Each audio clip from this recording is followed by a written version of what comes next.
50 লাখ টাকা ঘুষ নিয়ে শিক্ষক নিয়োগ, পছন্দের ব্যক্তিকে চাকরির পায়তারা সহ নিয়মনীতির তোয়াক্কা না করে শিক্ষক নিয়োগ বাণিজ্যে মেতেছেন বলে অভিযোগ উঠেছে এক মাদ্রাসার অধ্যক্ষের বিরুদ্ধে। 2022 সালে মাদ্রাসার আলিম স্তরে এমপিওভুক্ত একটি শিক্ষা প্রতিষ্ঠানের প্রথম ধাপে 6 জন প্রভাষকের নিয়োগ কার্যক্রম সম্পূর্ণ হয়। তারপর দ্বিতীয় ধাপে 5টি শূন্য পদে 5 বার পত্রিকায় নিয়োগ বিজ্ঞপ্তি প্রকাশ করা হয়। নিজের পছন্দের প্রার্থীকে চাকরি না দিতে পারায় বারবার নিয়োগ কার্যক্রম বন্ধ করে দেওয়া হয়। এতে প্রকৃত মেধাবী প্রার্থীরা বঞ্চিত হচ্ছেন বলে জানান স্থানীয়রা।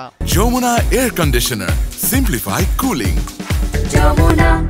ঘুষ নিয়ে নিয়োগ বাণিজ্য, পছন্দের লোককে চাকরি দেয়া, নিয়োগে গড়িমসি করার পায়তারা সহ বিভিন্ন অনিয়মের অভিযোগ পিরোজপুরের মঠবাড়িয়া পৌরসভার 3 নম্বর ওয়ার্ডের আব্দুল ওয়াহাব মহিলা আলিম মাদ্রাসার অধ্যক্ষ মাওলানা বেলায়েত হোসেনের বিরুদ্ধে।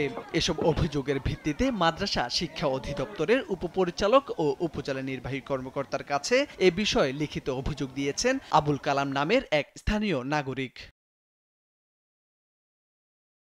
অভিযোগকারী আবুল কালাম কালবেলাকে জানান, অধ্যক্ষ মাওলানা বেলায়েত হোসেন প্রতিনিয়ত দুর্নীতি করছেন। বর্তমানে প্রতিষ্ঠানে 5টি নিয়োগ কার্যক্রম চলমান। প্রার্থীদের কাছ থেকে অর্থের বিনিময়ে চাহিদা মাফিক টাকা হাতিয়ে নিয়ে লিখিত ও ভাইবা ছাড়াই অযোগ্যদের নিয়োগের পায়তারা করছেন তিনি।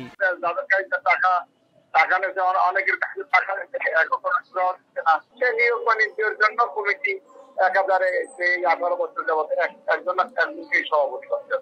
অভিযোগের বিষয় অধ্যক্ষ মাওলানা বেলায়েত হোসেন কালবেলাকে জানান, নিয়োগ বোর্ডের সকল নিয়মকানুন মানা হয়েছে।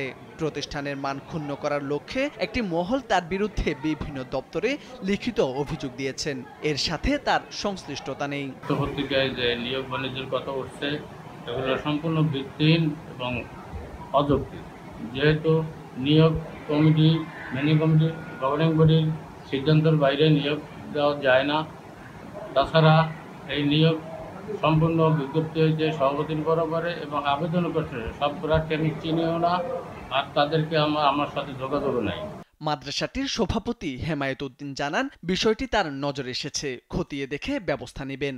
বিষয়টা আমি খতিয়ে দেখব এবং এর যদি সত্য প্রমাণিত হয় তাহলে অবশ্যই সেভাবে ব্যবস্থা গ্রহণ করা হবে। মাদ্রাসা শিক্ষা অধিদপ্তরের উপপরিচালক মোহাম্মদ জাকির হোসেন জানান, নিয়োগ সংক্রান্ত অধিদপ্তরে একটি লিখিত অভিযোগ এসেছে। সঠিক তদন্ত না হওয়া পর্যন্ত নিয়োগের সকল কার্যক্রম স্থগিত থাকবে। সত্যতা পেলে আইনগত ব্যবস্থা নেওয়া হবে। এই অভিযোগ আমি পরিদর্শক বরিশালকে বলেছি, অভিযোগের বিষয়ে লোকাল অ্যাডমিনিস্ট্রেটরকে দায়িত্ব দেওয়ার জন্য আমরা দায়িত্ব দিয়ে দিব।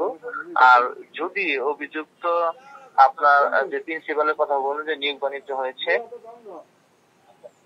জি, সেখানে যদি অভিযোগ প্রমাণিত হয় তো সেই ক্ষেত্রে আমার ঊর্ধ্বতন কর্তৃপক্ষ বিধি মোতাবেক তার বিরুদ্ধে ব্যবস্থা নেবে। বর্তমানে ওই মাদ্রাসায় 20 জন শিক্ষক ও 650 জন শিক্ষার্থী রয়েছেন। মাদ্রাসাটি প্রতিষ্ঠিত হয় 1980 সালে আর এমপিওভুক্ত হয় 1987 সালে। মোরশেদ আলম, কালবেলা।